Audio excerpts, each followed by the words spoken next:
نامور بے نشاں کیسے کیسے، زمیں کھا گئی نوجوان کیسے کیسے، جگہ جی لگانے کی دنیا نہیں ہے، یہ عبرت کی جا ہے، کوئی تماشا نہیں ہے۔ ایڑیاں رگڑ رہا ہے، 2 ہفتے کا سفر رہ گیا تھا گھر پہنچنے کا، تو سکندر ایک صوبے کا، ایک ملک کا، ایک چھوٹے سے علاقے کا سربراہ نہیں، سکندر آدھی دنیا فتح کرنے والا، پلیٹ میں رکھ کے کسی نے حکومت نہیں دی، خود محنت کر کے فتح کی۔ لیکن سکندر ایڑیاں رگڑتا ہے، زور زور سے زمین پہ مارتا ہے اور کہتا کوئی ہے جو مجھ سے میری ساری سلطنت لے لے اور مجھے صرف 2 ہفتے کی زندگی لے دے، میں پردیس میں نہیں مرنا چاہتا، گھر مرنا چاہتا ہوں، کوئی مجھے 2 ہفتے کی زندگی، 2 ہفتے کی، کوئی 2 ہفتے، مٹی دیں تو مٹی رہنا، ایویں کا دی بلے بلے، اج مٹی دے اتے بندے آتے، کل مٹی دے تھلے کا، کوئی مجھے مہلت لے دے۔ لیکن رب کا قانون ہے، جب وقت آ جاتا ہے پھر مہلت۔ میرے بھائی اپنی زندگی نہ عاجزی میں جھوک کے، سادگی میں، کونے میں، دنیا کے پروٹوکول ختم ہوں گے، اصل پروٹوکول وہ ہے جو اللہ قیامت کے دن عطا فرمائے گا۔ میرے نبی پاک نے فرمایا امیر جو ہوں گے، امیر وہ چونٹیوں کی شکل میں ہوں گے اور غریب اپنے پیروں کے نیچے انہیں مسل کے چلے جائیں گے۔ یہ وہ والے امیر جو تکبر کرتے تھے، ورنہ تو امیر حضرت عثمان غنی بھی ہیں، حضرت عبد الرحمن ابن عوف بھی ہیں، حضرت سلیمان علیہ السلام بھی ہیں۔ جو امیر تکبر کرے، اکڑ جائے، اگر امیر ہو عاجزی اختیار کرے تو پھر تو اللہ اسے جنت بھی عطا فرماتا ہے۔ تو میرے بھائی اپنے آپ کو سمیٹیں، ہم جانے کے لیے، جن کی عمریں میری طرح 40 سال کی طرف سفر کر رہی ہیں نا، وہ آدھی زندگی جی چکے ہیں، باقی آدھی پتہ نہیں ہے۔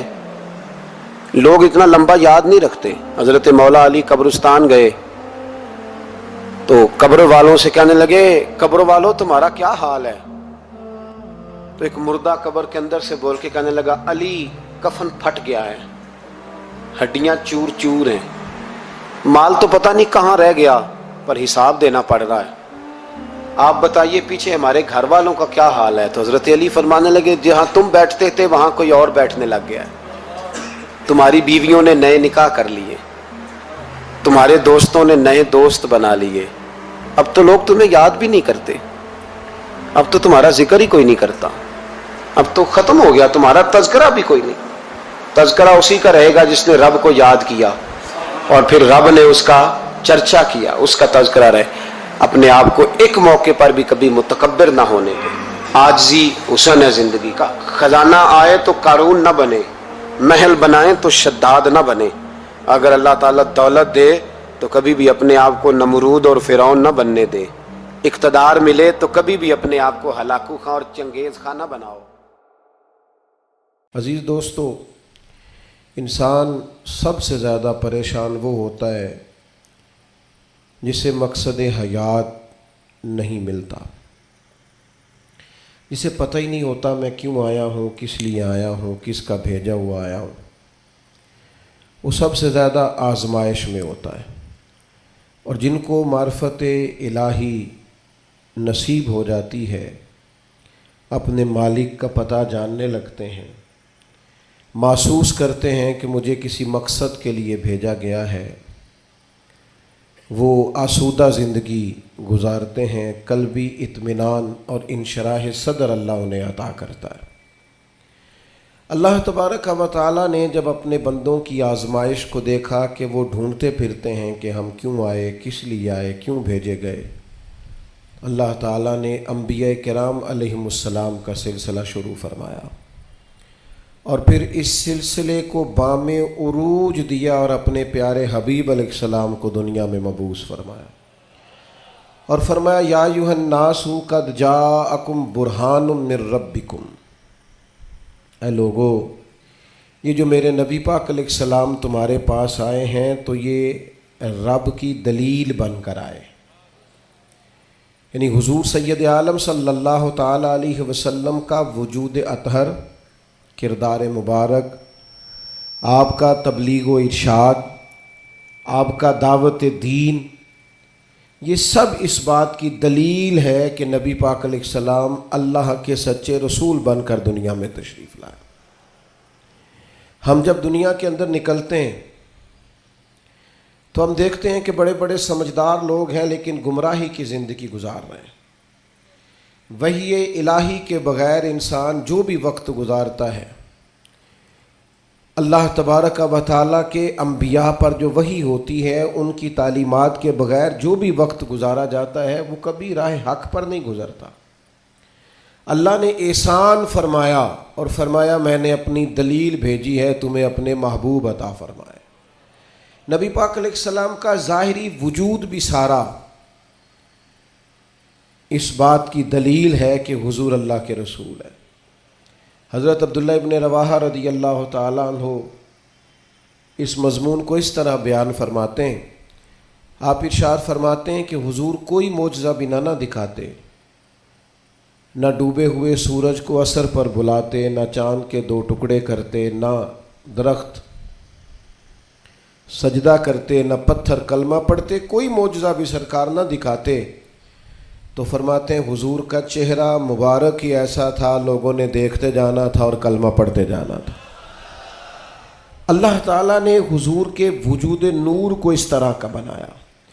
پھر حضور علیہ السلام کو کچھ خاصیات جو محبوب پاک علیہ السلام کے فضائل، شمائل اور خصائل کو بیان کرتی ہیں، وہ بدرجہ اتم اللہ تعالیٰ نے محبوب کو عطا فرمائی۔ مثلا ایک حضور کی شان یہ ہے کہ نبی پاک امی ہے۔ امی کا معنی یہ ہے کہ حضور نے دنیا میں کسی استاد سے آ کے پڑھا نہیں۔ حضور سید عالم علیہ السلام کسی مکتب میں نہیں گئے۔ آپ کبھی ان لوگوں سے ملاقات کریں جو دنیا میں جنہوں نے پڑھا لکھا نہیں، وہ بڑے سیانے بھی ہوں نا کبھی اور بڑے معاملہ فہم بھی ہوں، تو پھر بھی اپنے جملوں اور اپنے لفظوں پر اس طرح کنٹرول نہیں کر پاتے جو ایک پڑھا لکھا آدمی کر سکتا ہے۔ نبی پاک علیہ السلام امی ہیں، سرکار نے دنیا کے کسی استاد سے نہیں پڑھا، لیکن یہ دلیل ہے نا میرے نبی کے سچا رسول ہونے کی کہ حضور نے علم و حکمت کے وہ موتی عطا فرمائے ہیں کہ دنیا حیران رہ گئی۔ یعلمہم الکتاب والحکمہ، اللہ فرماتا ہے یہ تمہیں کتاب بھی سکھائیں گے اور دانائی بھی سکھائیں گے۔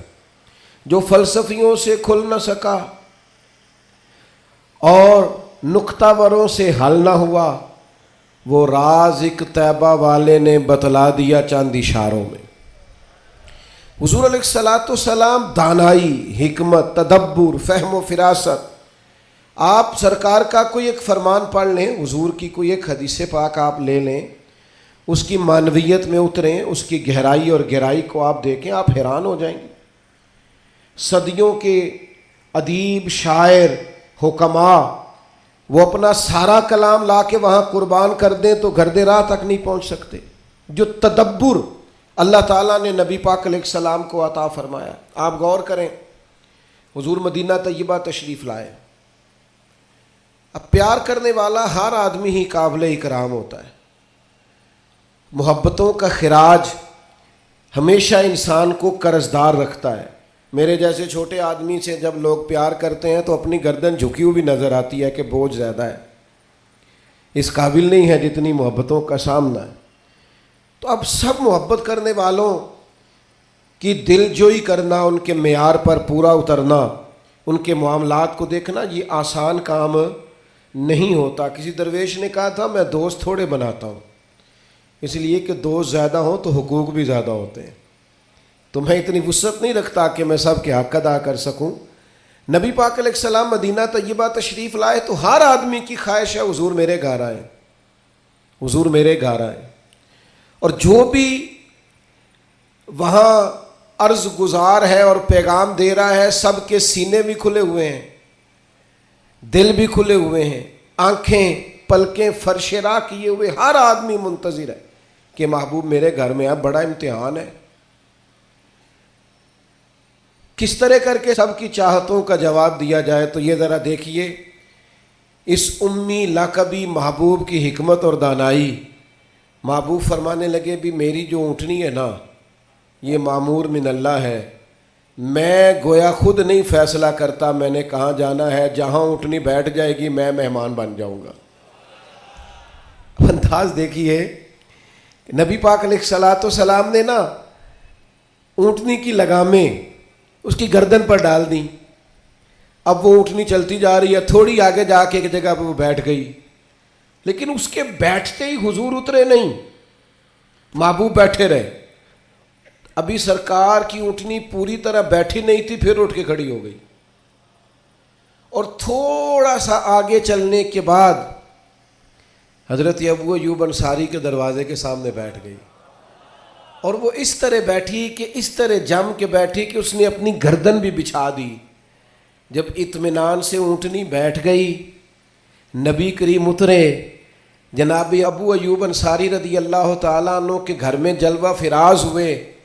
یہ وہ دانائی تھی میرے کریم محبوب کی، وہ حکمت تھی کہ کسی محبت کرنے والے کو اعتراض کیا ہونا تھا، سب کا قربان ہونے کو دل کر رہا تھا۔ ہمارے ہاں تو 4 بچے ہوتے ہیں اور ہم کسی ایسی دانائی کا مظاہرہ نہیں کرتے کہ ان کے اندر برابری کر سکیں، ہم اس سمجھ بوجھ کا لحاظ ہی نہیں کرتے۔ ہمارے ایک استاد تھے تو وہ اکثر کہا کرتے تھے، جن کو پڑھانے کی ڈیوٹی لگاتے ان سے کہا کرتے تھے کسی طالب علم سے چڑ نہ جانا، اسکول کے، کالج کے، مدرسے کے کسی بچے سے چڑ نہ جانا، تم اگر کسی سے چڑ گئے تو اس کا مستقبل خراب ہو جائے گا، اس لیے کہ تم ذاتی اناد پال لو گے، بچہ بڑا لائق ہے لیکن تمہارا فرما بردار نہیں، تم چڑ گئے ہو، تم بات بات پہ ڈانٹتے ہو، بالآخر وہ ساری تباہی ہو گئی، بدگمان ہو گیا۔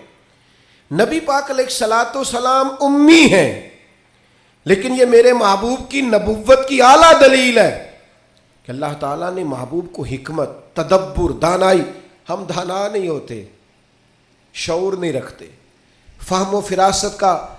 وہ عارف رومی کہتے ہیں کہ ایک شخص بادشاہ تھا، اس نے خواب دیکھا، خواب میں دیکھا کہ اس کے سارے دانت ٹوٹ گئے۔ اس نے ایک معبر کو بلایا، تعبیر کرانے والے کو، اس سے کہا اس کی تعبیر کیا ہے؟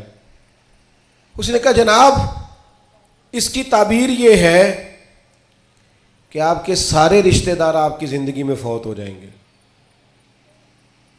اب وہ بادشاہ اتنا ناراض ہوا، اس نے وہ تعبیر کرنے والا بھی قتل کروا دیا۔ اس نے کہا وہ بھی کوئی زندگی ہے جس میں نہ بھائی ہو، نہ بہن ہو، نہ بچے ہو، نہ بیوی ہو، نہ ماں ہو، نہ باپ ہو، مروا دیا۔ ایک اور آدمی تعبیر کرنے والا تھا پر وہ دانا بھی تھا، اس کو بلایا اور بلا کر بادشاہ نے کہا میں نے خواب دیکھا ہے، خواب میں میرے سارے دانت ٹوٹ گئے، تعبیر بتائیں۔ تو وہ کہنے لگا بادشاہ مبارک ہو، اس کی تعبیر یہ ہے کہ اللہ تعالیٰ خاندان میں سب سے لمبی عمر آپ کو عطا فرمائے گا۔ بادشاہ نے اسے انعام دیا، کہا تو جیتا رہ، کیا تو نے بات کی ہے۔ اب میری بات کو سمجھیے گا، تعبیر اس نے بھی وہی بتائی ہے جو پہلے والے نے بتائی، لیکن پہلے والے نے کہا تیرے سارے رشتہ دار تیری زندگی میں فوت ہو جائیں گے، اس نے اسے بھی مروا دیا۔ بات اس نے بھی وہی کی ہے، لیکن بات گرچہ بے سلیقہ ہو کلیم، پر بات کرنے کو سلیقہ چاہیے۔ آپ بے سلیقہ بات بھی کریں پر سلیقے سے تو کریں، کوئی لہجہ ہی نہیں، حکمت ہی نہیں، کوئی دانائی نہیں۔ دوسرے نے کہا اللہ تعالیٰ آپ کو سب سے لمبی عمر عطا کرے گا، تو بات پھر بھی وہی ہے کہ باقی سارے چلے جائیں گے اور آپ موجود ہوں گے، لیکن اس میں دانائی ہے نا، حکمت ہے نا۔ فتح مکہ کا موقع تھا، عجیب حالات درپیش ہوئے۔ اسلام کا جھنڈا حضرت سعد ابن عبادہ رضی اللہ تعالیٰ عنہ کے پاس تھا، بڑے عظیم صحابی۔ بدر کے موقع پر جس آدمی نے اپنے جذبات سے ماحول گرما دیا وہ حضرت سعد بن عبادہ، ہمیشہ اگلی صفوں میں مجاہدوں کی رہنے والے، مال خرچ کرنے والے، نڈار آدمی، لیکن جھنڈا ان کے ہاتھ میں تھا۔ حالات کچھ اس طرح کے پیدا ہوئے کہ بعض لوگوں نے مطالبہ کیا ان سے جھنڈا لیا جائے، اور کوئی معقول وجہ نہیں تھی، لیکن بعض اوقات نا حالات ایسے بن جاتے ہیں۔ اب حضور علیہ السلام کی بارگاہ سے مطالبہ ہو رہا ہے کہ آپ جناب سعد بن عبادہ سے جھنڈا لے لیں۔ یہ نوجوانوں سے بالخصوص عرض کروں گا کہ علم بھی تبھی بندے کو فائدہ دیتا ہے جب اس کے ساتھ کچھ بندے کو شعور بھی ہو، ہنر بھی تبھی فائدہ دیتا ہے جب اس کے ساتھ کچھ نہ کچھ دانائی بھی ہو. شیخ سعدی فرمایا کرتے تھے ایک من علم ہونا تو سنبھالنے کے لیے 10 من عقل کی بھی ضرورت ہوتی ہے, ورنہ ضائع ہو جاتا ہے سارا. دانائی, تدبر. یہ دیکھیے امی لقبی محبوب سے ہم نے دانائی سیکھنی ہے, تدبر سیکھنا ہے, فہم و فراست سیکھنی ہے. زندگی میں شعور کس کو کہتے ہیں یہ حضور ہمیں سکھائیں گے. کہ جناب حضرت سعد بن عبادہ کو اتارنا ہے. اب بڑے بڑے دانا صحابہ کہہ رہے تھے یا رسول اللہ کوئی ایسی بات نہیں ہے, حالات اس طرح کے ہیں, کیسے یہ فیصلہ کریں گے. تو حضور نے فرمایا کوئی مشکل نہیں, اتار دیتے ہیں, بدل دیتے ہیں, ان سے منصب لے لیتے ہیں. یا رسول اللہ یہ آسان نہیں ہے, کیسے؟ فرمایا ابھی دیکھنا تم, یہ اللہ تعالیٰ نے میرے محبوب کو حکمت کی خزانوں کی کنجیاں عطا فرمائی. نبی کریم علیہ السلام نے فرمایا سعد بن عبادہ جھنڈا دے دیں آپ واپس. اب آپ لشکر کے علم بردار نہیں رہے. انہوں نے بوجھل ہاتھوں سے جھنڈا تھاما ہوا تھا, پریشان تھے کہ کوئی ایسی بات نہیں. جب حضور نے کہا دیں تو وہ غلام تھے. سانو قید سجن دا گہنا ہے, وہ جینجے رکھے ایسا اونج رہنا ہے. انہیں اسی وقت جھنڈا تھما دیا, خوش ہو کے تھما دیا.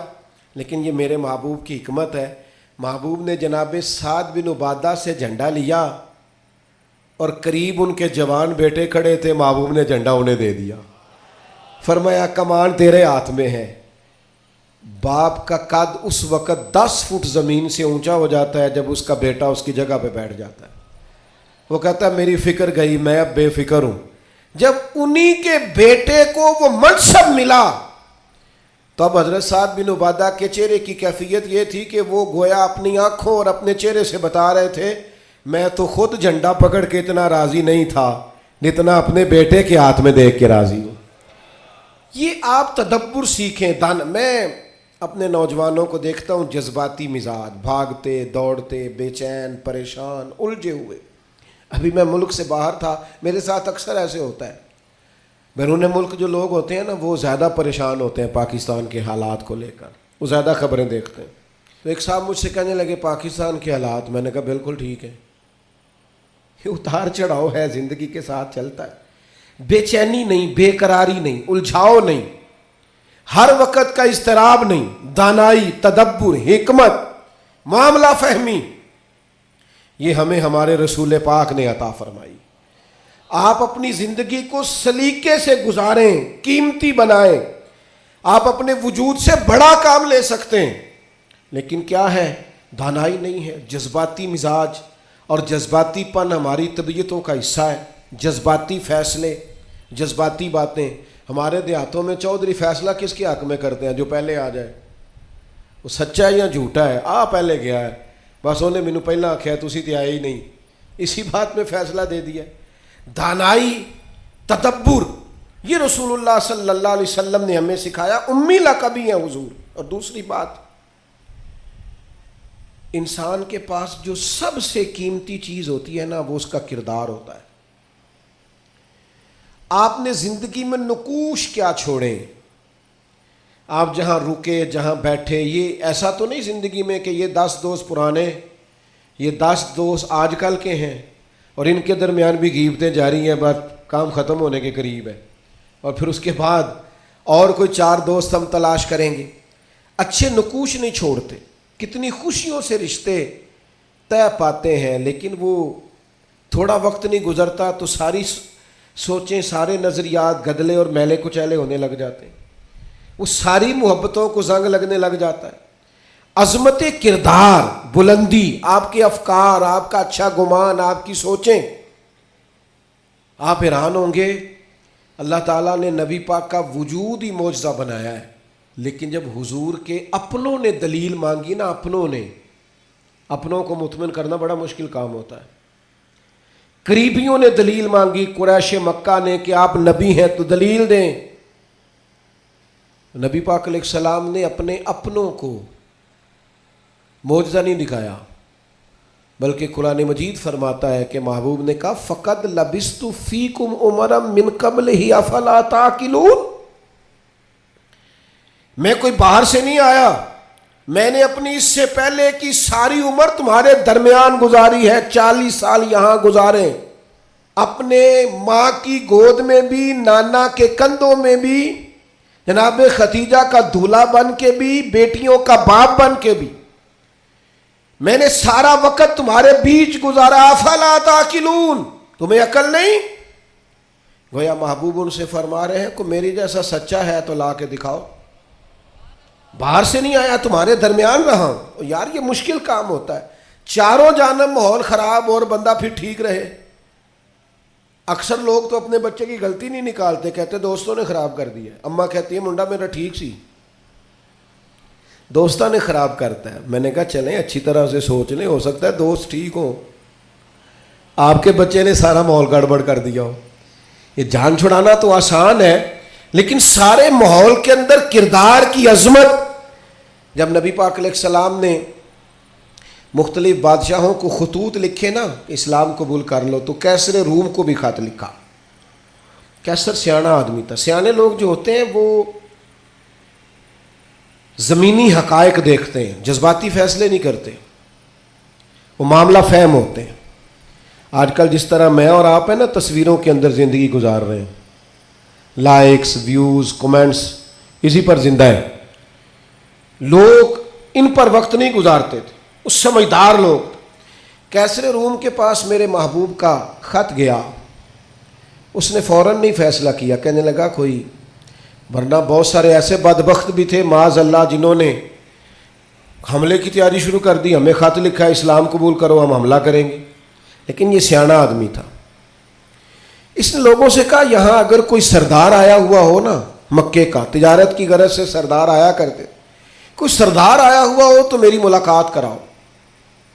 جناب ابو سفیان ابھی مسلمان نہیں ہوئے تھے، اور ہر جنگ میں قریش مکہ کی لیڈ وہ کرتے تھے، وہ ان دنوں وہاں گئے ہوئے تھے، تجارت کی غرض سے بلا لیا۔ اب کیسر نے سامنے کھڑا کیا، بخاری شریف سے لے کر کتب سیرت میں تمام جگہ، کتب احادیث میں آپ کو الفاظ کے اختلاف کے ساتھ لیکن مفہوم ایک ہی ہے، یہ روایت ملے گی۔ کیسر نے سوال کرنے شروع کیے جناب ابو سفیان سے۔ پہلے پوچھا آپ کون ہے؟ کہا میں سردار ہوں۔ کوئی رشتہ؟ کہنے لگے جس محبوب نے آپ کو خط لکھا ہے میں رشتے میں چچا ہوتا ہوں۔ کہنے لگے بتائیے اس محبوب نے دعویٰ نبوت کیا ہے، ان کے خاندان میں ماضی قریب میں کسی اور نے بھی کیا ہے؟ کہا نہیں۔ کہا کوئی بادشاہ گزرا ہو ان کے خاندان میں قریب کا؟ کوئی نہیں۔ کہا یہ بتائیے ان کے ماننے والے امیر ہیں کہ غریب؟ تو ابو سفیان کہنے لگا ماڑے ماڑے بندے، ماڑے ماڑے بندے۔ میں آپ مجھ سے ناراض نہ ہوئیے گا، لیکن محفل میلاد میں بھی ماڑے ماڑے بندے آتے ہیں، سیاسی سماجی لوگ بھی آتے ہیں کسی سے ادھاری ٹوپی لے کے، ان کا خیال ہوتا ہے چلو میلاد کی محفل کی بھی قیادت جلدی سے ہم لے لیں، جلوس بھی جلدی سے قبضہ کر لیں، کل کو ان لوگوں کے پاس بھی جانا ہے الیکشن کے دنوں میں۔ لیکن غریب لوگ، پر ہمارا حال یہ ہوتا ہے کہ جس کو 35 سال ہو گئے فجر کی اذان پڑھتے، وہ بیچارہ میلاد کی محفل کی بھی صدارت نہیں کر سکتا۔ وہاں بھی جن کے ہاتھوں میں نوٹوں کی دتیاں اچھی ہوں ان کی سیٹیں اگلی ہوتی ہیں۔ یہ ذوق ٹھیک نہیں، یہ اس محفل کے وقار کے حق میں نہیں۔ یہ بات، یہ بڑی بلند و بالا محفل ہے، اس کا معیار اور ہونا چاہیے۔ پوچھا سردار نے ابو سفیان بتائیے ماننے والے کون ہیں؟ کہ غریب۔ فرمایا یہ بتاؤ تمہاری کبھی ان سے جنگ بھی ہوئی ہے؟ کہا ہوئی ہے۔ کہ نتیجہ کیا نکلا؟ کہا کبھی ہم فتح یاب ہوئے کبھی وہ۔ کہنے لگا اچھا یہ بتائیں ان کے ماننے والے گھٹ رہے ہیں بڑھ رہے ہیں؟ ابو سفیان کہنے لگا جی بڑھ تو روز بروز رہے ہیں، اور نتیجہ خیز ہو رہی ہے دعوت۔ اس نے کہا اچھا یہ بتائیں جنہوں نے دعویٰ نبوت کیا ہے کیا کبھی انہوں نے جھوٹ بھی بولا ہے؟ ابو سفیان کہتے ہیں کہ میں ایک منٹ کے لیے سوچ میں مخالف تھا نا، مخالف رائے دے رہا تھا، لیکن میرے دل کے اندر سے آواز آئی معاذ اللہ میں انہیں جادوگر کہوں، شاعر کہوں، شاعر کہوں تو شاید کوئی شخص میری بات پر توجہ دے، پر نبی پاک نے جھوٹ بولا یہ تو مانے گا ہی کوئی نہیں۔ کہتے ہیں میں نے کہا بات بالکل سچی کرنی ہے، وہ میرے سامنے پیدا ہوئے، سامنے جوان ہوئے، سامنے ان کے بال سفید ہوئے، پر اس محبوب کی زبان سے جو بھی نکلتا ہے حق اور سچ ہی نکلتا ہے۔ میں کیسے آپ کو یہ بات عرض کروں کہ بغیر وجہ کے لوگ جھوٹ بولتے ہیں، ان کا کوئی فائدہ نہیں، کوئی دنیاوی نفع بھی نہیں، جان بوجھ کے ڈینگے مارتے ہیں، بڑکیں، کوئی لینا دینا ہی نہیں، بلا وجہ جھوٹ یہ انسان کے کردار کو داغدار کر دیتا ہے۔ دنیا کے کسی بڑے تاجر پر ہاتھ رکھیے، بڑے سے بڑے بزنس مین پر، اس سے پوچھئے کہ تمہاری بزنس میں کامیابی کی وجہ کیا بنی؟ انویسٹمنٹ زیادہ کی تھی، پڑھے لکھے زیادہ تھے؟ تو آپ کو ہر بزنس مین کہے گا صرف اللہ نے میرا مارکیٹ میں اعتبار بنا دیا تھا۔ جس کا اعتبار مارکیٹ میں اچھا ہوتا ہے، لوگ کہتے ہیں بندہ ٹھیک ہے، سچ بولتا ہے، اس کا کاروبار چلتا ہے۔ کبھی جھوٹ اور بددیانتی اور فریب سے بھی قومیں آگے بڑھی۔ ابو سفیان کہتے ہیں مجھ سے پوچھا، ایک سوال یہ بھی تھا ان سوالوں میں کہ خاندان کیسا ہے، تو میں نے کہا خاندان تو قریشی اور ہاشمی ہے، اعلیٰ خاندان محبوب کا۔ تو کہتے ہیں میں نے کہا بادشاہ کو نتیجہ ہی دے، اتنے تو نے سوال کیے۔ تو کہنے لگا نتیجہ تو نکل آیا ہے۔ تم نے کہا ماننے والے غریب لوگ ہیں، تو نبیوں پر ہمیشہ پہلے غریب لوگ ہی مان لاتے ہیں۔ تم نے کہا ماننے والے بڑھ رہے ہیں، تو یہ ان کی صداقت کی دلیل ہے کہ ہر روز دعوت اور پیغام اور ماننے والے بڑھ رہے ہیں۔ تم نے کہا وہ اعلیٰ نسب ہے، تو نبی اللہ ہمیشہ اونچے خاندانوں میں بھیجا کرتا ہے۔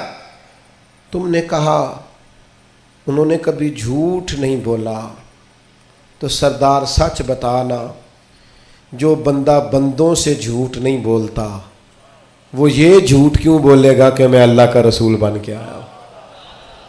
نتیجہ تو نکل آیا۔ اسیر دشمن کی چاہ میں بھی، مخالفوں کی نگاہ میں بھی وہ امی ہے، صادق ہے، معتبر ہے، میرا پیغمبر عظیم تر ہے۔ کردار کی جو عظمت ہے نا، کردار کی، یار آپ کی اور میری زندگی کچھ اصول تو ہونے چاہیے، کچھ قاعدے، کچھ ضابطے، جدھر کی ہوا ہوئی ادھر کے ہی ہو گئے۔ آج کل یہ نیا والا فیشن ہے، لہذا یہ اپنا لو۔ بھئی ہم کوئی ہوا کے دوش پہ ہیں، کوئی لاوارث ہیں، اپنی کوئی تہذیب نہیں، تمدن نہیں، مزاج نہیں، طبیعت نہیں، یعنی جس طرح کا ماحول ہے اس طرح کے بن جاؤ۔ کردار میں کچھ قاعدے زندگی میں بنانے چاہیے، کچھ اصول وضع کرنے چاہیے، کچھ چیزیں طے کرنی چاہیے کہ مجھے ان حدود سے آگے نہیں بڑھنا۔ مومن کی اپنی ایک ذاتی شخصیت ہوتی، اس کا ایک اپنا رکھ رکھاؤ ہوتا ہے، اس کی اپنی ایک وفاداری ہوتی۔ آپ جائیے اپنے بزرگوں سے ملیے، دیہاتوں کے لوگ کیا کہتے ہیں؟ وہ کہتے ہیں بس بھائی میں دوستوں کے ساتھ آتا جاتا تھا، گھومتا پھرتا تھا، اب یہ کام نہیں کرنا، اب میرے بیٹے کو میرا جوتا پورا آنے لگ گیا ہے، اب مجھے وفادار ہونا ہے۔ میں کیسے اپنی ملت کے نوجوانوں کو سمجھاؤں کہ تو گھٹنوں تک اگر اپنا لباس آدھا کر لے تو پتہ نہیں تیری کتنی کوئی گرمی کم ہو جاتی ہے، اور کس قدر زیادہ آسودگی اور آسانی محسوس کرتے ہو۔ حالانکہ گھر میں بہنیں ہیں، بیٹیاں ہیں، ماں ہیں۔ بندے کی ایک اپنی وفاداری بھی ہونی چاہیے، اس کے کچھ قاعدے، ضابطے، اٹھنا بیٹھنا، اصول بھی ہونے چاہیے۔ نبی کریم صلی اللہ تعالی علیہ وسلم کی عظمت کردار کا یہ عالم تھا کہ عرب شریف کے اندر کنواری عورتیں بڑی ہی شرم و حیا والی ہوتی تھی۔ لوگ مثال دیتے کہ تو کنواری لڑکی کی طرح شرم و حیا والا۔ قربان جائیں سیدہ طیبہ طاہرہ حضرت عائشہ صدیقہ رضی اللہ تعالیٰ عنہ فرماتی ہیں نبی پاک علیہ السلام عرب کی کنواری لڑکیوں سے بھی زیادہ حیا والے تھے۔ حضور حیا والے، متانت، سنجیدگی، کبھی شور و غل نہ کرتے، کبھی بازار میں نظریں اٹھا کے نہ چلتے، کبھی محبوب کی زبان سے معاذ اللہ کسی نے کوئی کمزور جملہ نہیں سنا۔ یہ کیا بات ہوئی، مجھے کسی نے غصہ دلایا تھا، میں نے گالیاں دے دی، تو آپ کے اصول کدھر گئے، قاعدے کدھر گئے، ضابطہ کدھر گیا؟ یہ کیسے ہو گیا کہ آپ بااصول آدمی تھے پھر بھی آپ کی زبان سے بازاری جملے نکل آئے؟ یہ ہو نہیں سکتا نا اگر آپ نے کوئی اصول زندگی میں بنا رکھے۔ تو عظمت کردار یہ رسول اللہ صلی اللہ تعالی علیہ وسلم کی زندگی کا ایک بنیادی عنصر ہے۔ بنیادی. اور پھر حضور سید عالم صلی اللہ تعالی علیہ وسلم کو اللہ تبارک و تعالی نے ایک شان اور بڑی امتیازی عطا فرمائی، بڑی انوکھی. وہ یہ تھی کہ اللہ تعالیٰ نے نہ محبوب کو فصاحت و بلاغت عطا فرمائی، یعنی بات کہنے کا جو سلیقہ، جو انداز حضور جانتے ہیں نا، یہ کسی اور کو نصیب. ہمارے ہاں نا بہت زیادہ باتیں کرنے کا رواج ہے، اس کا نتیجہ یہ نکلتا ہے کہ انسان کے جملے بے وقت ہو جاتے ہیں. لوگ کہتے ہیں یار عادت ہے اس کی. اور کچھ لوگ ایسے ہوتے ہیں کہ جن کے پاس آپ بیٹھے نا تو کبھی کبھی تیل کی ضرورت پڑ جاتی ہے کہ تھوڑا تھوڑا یہاں لگا لے بندہ، اس لیے کتنی باتیں سناتے ہیں، اتنی باتیں. اور آج کل تو ایک اور رواج بھی ہو گیا، کہتے ہیں قطع کلامی معاف اور ساتھ ہی بات شروع. تو میں کئیوں سے کہتا ہوں پہلے پوچھ تو لیں ہم نے معاف کیا بھی ہے کہ نہیں. آپ تو گن پوائنٹ پہ معافی لے رہے ہیں، آپ نے حکم دائر کیا ہے قطع کلامی معاف اور آپ شروع ہو گئے. گفتگو میں، لہجے میں، دعوت دینے میں، پیغام دینے میں آپ کی خدمت میں عرض کروں گا روز بچوں کو بھی نہیں ڈانٹنا چاہیے، روز نہیں نصیحت کرنی چاہیے ورنہ نصیحت بے وقت ہو جاتی. روز ہی انسان کو اس طرح کا ماحول نہیں بنانا چاہیے وہ اس کی طبیعت ٹھہراؤ والی ہو. یعنی سکوت جو ہوتا ہے نا، چپ خاموش آدمی، وہ لگتا ہے کہ کوئی طوفان لیے بیٹھا ہے، لگتا ہے کہ یہ اس وقت کسی خاص گہرائی اور گہرائی میں اتر کر کوئی اچھی منصوبہ بندی کر رہا. نبی پاک علیہ السلام کو اللہ نے بڑی فصاحت و بلاغت عطا فرمائی، لیکن اس کے ساتھ ساتھ اللہ تعالیٰ نے علم کے خزانوں کی کنجیاں دیں. سرکار جب بات کرتے نا تو صحابہ فرماتے ہیں ہر جملہ دوسرے جملے سے جدا ہوتا. اس طرح حضور بولتے کہ اگر کوئی لفظ گننا چاہتا تھا تو گن بھی سکتا تھا. یعنی بات وہ ہمارے ہاں اکثر نا محافل میں ایسا ہوتا ہے کہ وہ بعض اوقات بڑی سادی سی بات بھی اتنے جوش کے ساتھ کی جاتی ہے کہ میری طرح کا طالب علم سوچنے لگ جاتا ہے کہ یہ بات تو آرام سے بھی کی جا سکتی تھی، اس میں اتنا پریشان ہونے کی ضرورت ہے. یہ سادی سی بات تھی، آپ بڑے خوبصورت لہجے میں بھی کہہ سکتے تھے. اللہ تعالیٰ نے محبوب کو فصاحت دی، بلاغت دی، معاملہ فہمی دی. اور حضور علیہ الصلاۃ والسلام بڑے ٹھہرے ٹھہرے انداز میں بات کرتے، لیکن جب بات کرتے تو حضور نہ بات کا رخ بدل دیتے. یعنی بندہ سوچ رہا ہے اس رستے جانے کی، لیکن کریم کی حکیمانہ بات بندے کا رستہ چینج کر دیتی. وہ بالکل انسان ڈائریکشن بدل لیتا کہ نہیں یار یہ رستہ ٹھیک ہے. اب بات کو سمجھیے گا. ایک ہوتا ہے بندے کے پاس مال نہیں تو وہ فقیر ہے. کچھ لوگ ایسے ہوتے ہیں کہ وہ امیری میں فقیری کرتے ہیں، مالدار ہوتے ہیں، بڑا اللہ نے دیا ہوتا ہے، لیکن ان کے مزاج سے دولت نہیں چھلکتی، عہدہ نہیں چھلکتا. وہ درویشوں کے ساتھ بیٹھتے ہیں، سادہ طرز زندگی. یہ بھی نبی پاک علیہ السلام کا خاصہ ہے. حضور کی نبوت کی دلیل ہے کہ نبی پاک نے فقیرانہ زندگی کو اختیار کیا. آپ ذرا انداز دیکھیے.